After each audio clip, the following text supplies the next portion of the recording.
చదువుకునే వయసుని ఇట్లాగా మీరు టెట్లు పెట్టుకుంటా ఇప్పటికి 7 టెట్లు రాసిన వాళ్ళు ఉన్నారు ఇక్కడ. మొత్తం సీటెట్ అన్ని టెట్లు కలిపి రాష్ట్రంలో 5 టెట్లు రాసినారు. 7 సంవత్సరాల నిరీక్షణ ఉంది. కాబట్టి ఫిలిమ్స్ పెట్టుకుంటా టెట్ పెట్టుకుంటా ఉంటాము, కాలయాపన చేస్తా ఉంటున్నారు. నియామక పరీక్షలు లేకుండా ఫిలిమ్స్ పెట్టి టెట్లు పెట్టి మీరు ఏం చేయాలనుకుంటున్నారు? కాబట్టి పూర్తిగా చెప్పేది ఒకటి, ఏదో ఒక సాకు ఎదుర్కోకుండా వెంటనే డిఎస్సీ ఇవ్వడమా, లేదంటే ప్రక్రియను మొత్తం ఆపేసి మీ పనులు మీరు చూసుకోండి అంటే అది చేస్తాం. తర్వాత మా సమయం వచ్చినప్పుడు మేము స్పందిస్తాం. కాబట్టి వెంటనే డిఎస్సీ విడుదల చేసి వారి చిత్తశుద్ధి నిరూపించుకోవాల్సిందిగా విద్యాశాఖ మంత్రి నారా లోకేష్ గారికి సూటిగా చెప్పే విషయం ఇదే.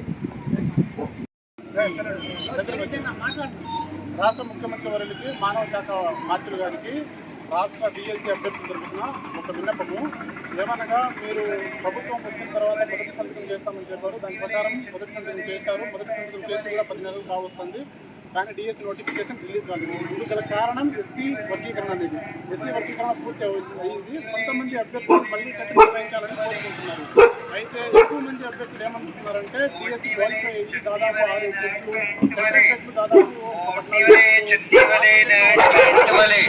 మొత్తం దాదాపు 14 టెట్లు రాసి క్వాలిఫై అయ్యారు. ఎక్కువ మంది క్వాలిఫై ఉన్నారు. కాబట్టి మాకు టెట్ వద్దు, డిఎస్సీనే నిర్వహించండి. డిఎస్సీ నోటిఫికేషన్ మరీ ఎందుకు జాప్యం చేస్తున్నారు? ఈ విషయాన్ని కూడా టెట్ కాకుండా డిఎస్సీ నిర్వహించాలనేసి మేము డిఎస్సీ రాష్ట్ర డిఎస్సీ అభ్యర్థుల తరఫున కోరుకుంటున్నాం.